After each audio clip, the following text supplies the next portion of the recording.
Hello guys, welcome back to Lawful Notes. तो जैसा कि हम लोग पढ़ रहे थे प्लेज के बारे में, जहां हमने उसकी डेफिनेशन, उसके इसेंशियल एलिमेंट्स और what is difference between pledge and bailment वो हमने पढ़ लिया है। आज हमने पढ़ना है what are the rights and duties of pawnor और पॉनी, जिसको हम लोग प्लेजर या प्लेजी भी कहते हैं। स्टार्ट करते हैं राइट्स ऑफ पॉनर। आपको एक चीज़ ध्यान में रखनी है कि अगर एक पर्सन की राइट है तो दूसरे पर्सन की ड्यूटी बन जाएगी। तो अगर राइट्स ऑफ पॉनर है तो ड्यूटीज़ ऑफ पॉनी सेम ही होगी लगभग। ठीक है, सबसे पहली राइट है पॉनर की। जैसा कि हमको पता है पॉनर कौन होता है, जो कि गुड्स को प्लेज करता है, और पॉनी वो होता है जो कि गुड्स को रिसीव करता है। तो क्या राइट्स है पॉनर की? सबसे पहला है to get back the goods. सबसे पहली राइट पॉनर की ये है कि जो गुड्स उसने पॉनी को दे रखे हैं और उसके बदले में उसने क्या किया है, उससे पैसे लिए हैं, लोन लिया है, तो जब वो लोन चुका देता है तो यहाँ पे पॉनर की राइट है कि वो अपने गुड्स को वापस ले सकता है पॉनी से। A pawnor has a right to get back the goods pledged by paying the debt और परफॉर्मिंग ऑफ प्रॉमिस। तो जब डेट का पेमेंट कर देता है वो, या फिर प्रॉमिस को परफॉर्म कर देता है वो, तब पॉनर की राइट है कि वो अपने गुड्स को वापस ले सकता है पॉनी से। ठीक है, दूसरा है टू रिसीव इंक्रीज और प्रॉफिट फ्रॉम द गुड्स। जो गुड्स उसने पॉनी को डिलीवर्ड किए हैं, उन गुड्स से अगर कुछ इंक्रीमेंट होता है, कुछ प्रॉफिट होता है गुड्स से, तो वो इंक्रीमेंट जो है वो पॉनर को वापस मिलेगा, उसका राइट है उस पर। If there is any increase और profit from goods pledge during the period of pledge, pledge के पीरियड के दौरान, द प्लेजर या फिर the pawnor is entitle to receive the increase of profit. Section 163 बात करता है। एग्जाम्पल से समझते हैं। दो पार्टी है यहाँ पे, ए एंड बी। ए ने क्या किया, बी से लोन लिया। क्या लिया? लोन। और उसके बदले ए ने क्या किया, बी को क्या दिया, शेयर्स दिए, कंपनी के शेयर्स दिए। तो ए ने शेयर्स गिरवी रखवा दिए पॉनी के पास और बदले में पैसे ले लिए, लोन ले लिया। तो during period of pledge, pledge के पीरियड के दौरान कंपनी ने बोनस शेयर इशू कर दिए। इट मीन्स शेयर्स क्या है, बढ़ गए। तो जो इंक्रीमेंट हुआ है बोनस शेयर का, वो बोनस शेयर जो है ए को मिलेंगे। ठीक है। थर्ड है to take care and preserve the goods. A pawner has a right to require pawnee to take all the reasonable steps for proper care and preservation of goods pledged। देखो, ये पॉनर की राइट है कि वो प्लेजी को बोल सके कि आप जो मेरे गुड्स है उसका रीजनेबल टेक केयर करना। जो गुड्स मैं आपको दे रहा हूँ उसका आपको रीजनेबल टेक केयर करना है। If goods under pledge are not taken care, अगर पॉनी ऐसा नहीं करता है, the pawner has a right to claim the compensation for such damage. तब पॉनर के पास राइट है कि वो उस डैमेज का कंपनसेशन क्लेम कर सकता है पॉनी से। राइट। फोर्थ है right to get profit in case of sale. In case of default on the part of pawner, if the goods under pledge are sold by the pawnee and the amount received from such sale exceeds the amount of loans plus interest payable, the pawner has a right to get back the surplus। Section 176। मैं आपको example समझाती हूँ। ये ए party है और ये B है, ये पॉनर है और ये है पॉनी। ठीक है। यहाँ पर पॉनर ने पॉनी से 1 लाख रुपीज़ लिया था। ठीक है। और बदले में ए ने बी को क्या दी थी, 1 लाख की ज्वेलरी, मतलब 1 लाख की ज्वेलरी जो है वो गिरवी रखी थी बी के पास। अब ए जो है, पॉनर जो है वो डिफ़ॉल्ट कर देता है पेमेंट में, तो बी के पास राइट है कि ये जो है ए की ज्वेलरी बेच के उस अमाउंट को रिकवर कर सकता है। तो अगर 1 लाख रुपीज़ है और 1 लाख रुपीज़ की जो ज्वेलरी है वो अगर पॉनी आगे बेचता है और वो ज्वेलरी फॉर एग्जांपल 1 लाख की थी और उसको मिल जाते हैं उस ज्वेलरी के 1,50,000 रुपीज़, तो ज्वेलरी तो सिर्फ 1 लाख की थी, लोन तो उसने सिर्फ 1 लाख का लिया था। जो 50,000 रुपीज़ एक्स्ट्रा है, जो सरप्लस है, ठीक है, वो उस पॉनर को वापस मिलेगा। ये 50,000 और मान लो 10% इंटरेस्ट है, चलो इंटरेस्ट हो गया पॉनी का, तो जो 40,000 रुपीज़ जो है वो पॉनर को वापस मिलेंगे। सरप्लस जो है वो पॉनर को मिलेगा, ये पॉनर का राइट है। ठीक है। फिफ्थ है to redeem the goods. In case the pawnbroker makes a default in paying the debt or performing the promise at the stipulated time, he may still redeem the goods pledged at any subsequent time before the sale of them. देखो, अगर pawnbroker जो है वो default कर देता है payment में, अगर वो पेमेंट नहीं कर पाता है समय से पहले, फॉर एग्जांपल 2 महीने का टाइम था, स्टिपुलेटेड टाइम था 2 मंथ्स, और उस 2 मंथ्स में वो पैसा अगर नहीं दे पाया है और उस पैसे के बदले अगर उसने कुछ ज्वेलरी दी है पौनी को, और पौनी ने अगर वो अब तक नहीं बेची है, ठीक है, बेची नहीं है अब तक उसकी ज्वेलरी, टाइम पूरा हो गया है, तब भी पॉनर के पास ये राइट है कि वो उन गुड्स को छुड़वा सकता है लोन का अमाउंट देके, लेकिन साथ में एक्स्ट्रा एक्सपेंसेस देकर भी जो पौनी को उठाने पड़े हैं। समझ में आया? But for this he must also pay in additional expenses, जो एक्स्ट्रा एक्सपेंसेस हुए हैं which have arisen from his default in timely payment, pawnee को उठाने पड़ गए हैं उसके डिफॉल्ट की वजह से, तो वो लोन का अमाउंट और जो एक्स्ट्रा एक्सपेंसेस जो है वो देकर उस सामान को ले जा सकता है, ठीक है, छुड़वा सकता है। 6th है to exercise rights of debtor. यहाँ पे पॉनर के पास डेटर के इक्वल राइट्स होती है।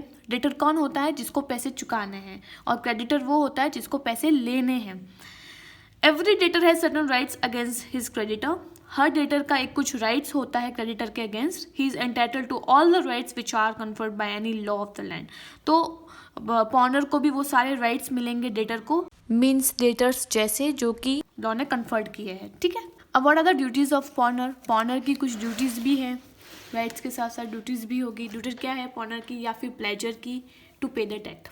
सबसे पहली जो इम्पोर्टेंट ड्यूटी है पॉनर की कि वो अपना जो डेट है वो चुका दे।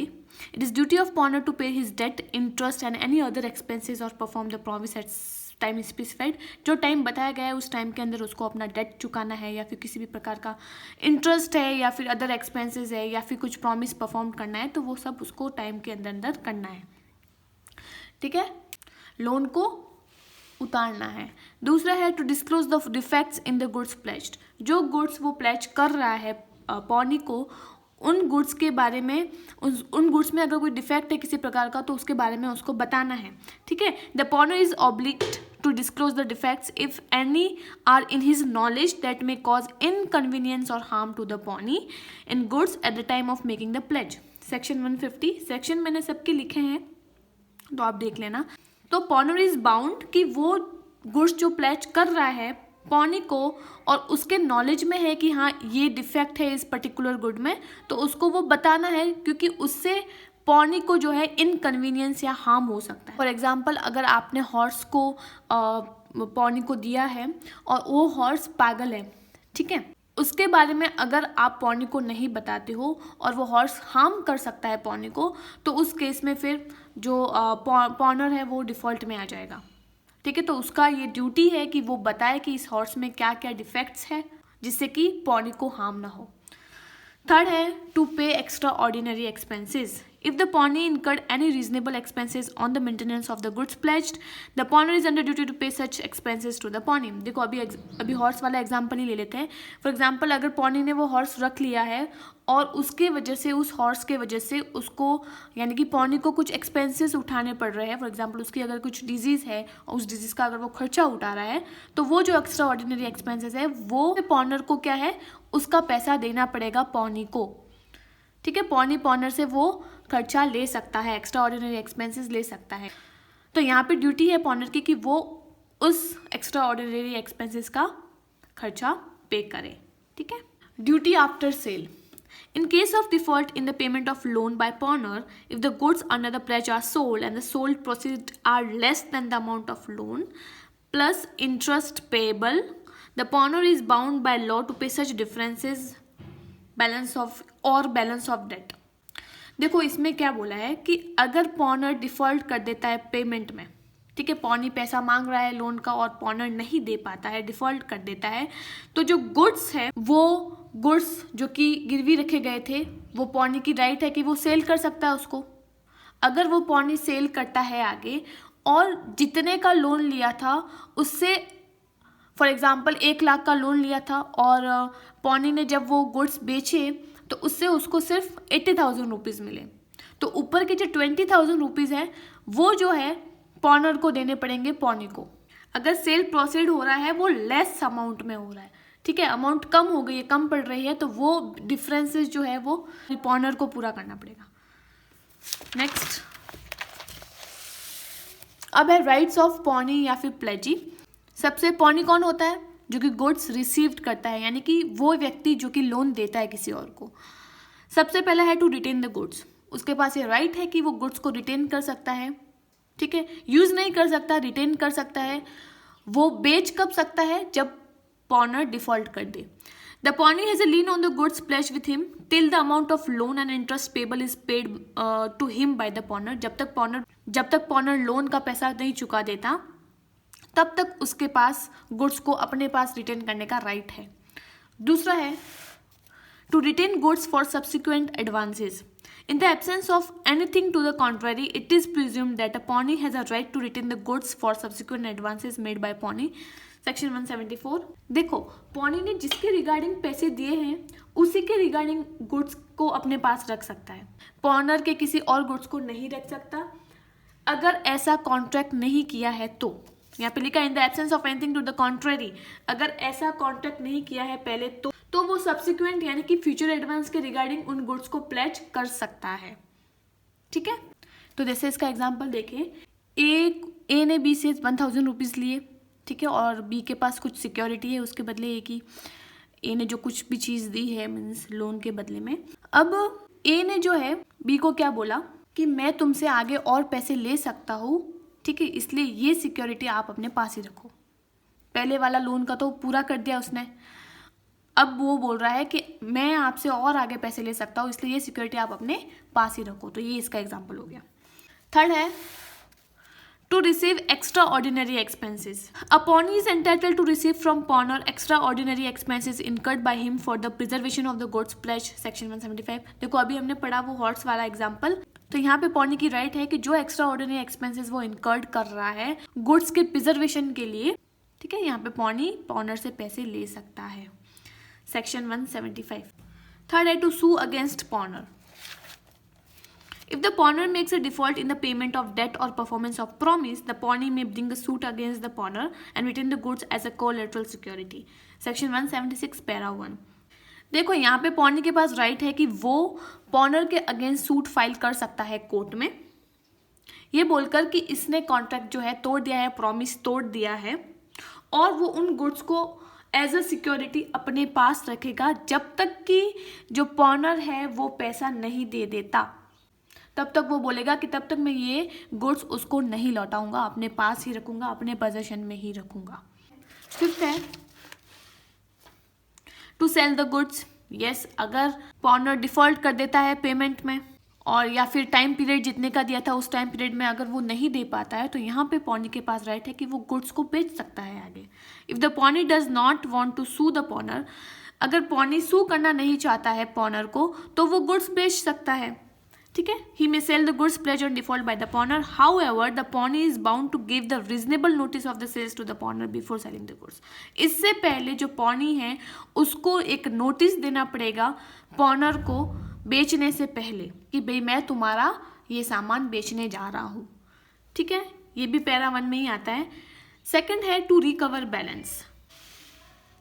देखो अब अगर पॉनी वो गुड्स सेल कर देता है आगे और उन गुड्स को सेल करने के बाद जो अमाउंट उसने लोन का दिया था वो उतने का नहीं होता है। फॉर एग्जांपल 1 लाख रुपीज़ का लोन दिया था उसने पॉनर को और उसके बदले में उसने कुछ गुड्स दिया था और उन गुड्स का सिर्फ 80,000 रुपीज़ आ रहा है, तो 20,000 रुपीज़ जो है वो पॉनर से ले सकता है पॉनी, ठीक है। If the proceeds of the sale are less than the amount due in the respect of debt और promise, the pawnee is entitled to recover the balance from the pawnor. ये पैरा 2 है। Last है to enjoy good title to the goods pledged. When the pawnee has obtained possession of the goods pledged by him under a contract voidable under section 19 or 90A, but the contract has not been rescinded at the time of the pledge, the pawnee acquires a good title to the goods provided he acts in a good faith and without notice of the pawner's defect of the title. देखो मैं एक example समझाती हूँ। एक person है, इसने क्या किया, कहीं से गुड्स जो है फ्रॉड से ले लिए और सी को प्लेज कर दिए और इसके बदले में इसने लोन ले लिया। सी को पता नहीं है कि ये जो ए है वो फ्रॉड से लेके आया है ये गुड्स। ए ने बी से गुड्स लिया फ्रॉड में, इसके पास राइट है कि ये या तो वो वॉइड करवा सकता है या फिर वैलिड करवा सकता है, ये इसके ऑप्शन पे बेस्ड है। अगर वो बोल देगा तो वॉइड हो जाएगा और नहीं बोलता है तो वैलिड ही रहेगा। बी जो है वो रिसाइंड नहीं करता है अगर कॉन्ट्रैक्ट को, रिसाइंड मीन्स कॉन्ट्रैक्ट को कैंसिल नहीं करता है उस केस में। और ए ने सी को गुड्स प्लेज कर दिया है और बदले में लोन ले लिया है और सी को पता ही नहीं है इसके बारे में कि जो ये ए है वो फ्रॉड से लेके आया है गुड्स। तो अगर सी यहाँ पे गुड फेथ में एक्ट करता है यानी कि उसको बिल्कुल नॉलेज नहीं है इसके बारे में, उस केस में सी को उस चीज का गुड टाइटल मिल जाएगा। अगर उसको पता नहीं है तो ही प्लेज जो है वैलिड हो जाएगा। ठीक है, अब है ड्यूटीज ऑफ पॉनी। जो पॉनी की ड्यूटीज है वो सिमिलर है एज ऑफ बेली और जो पॉनर की ड्यूटीज है वो सिमिलर है एज ऑफ बेलर। सबसे पहले to take care of the goods pledged, जो गुड्स उसने लिए हैं पॉनर से उसको रीजनेबल टेक केयर करना है सेक्शन 151 में। ऐसा नहीं कि ऐसे वो फेंक रहा है इधर उधर, उसको ध्यान से रखनी है उसकी चीज़ें। दूसरा है not to use the goods pledge, वो सिर्फ रिटेन कर सकता है, अपने पास रख सकता है लेकिन यूज नहीं कर सकता है। वो बेच सकता है अगर वो डिफॉल्ट करता है, कौन? अगर पॉनर डिफॉल्ट करता है पेमेंट में तो।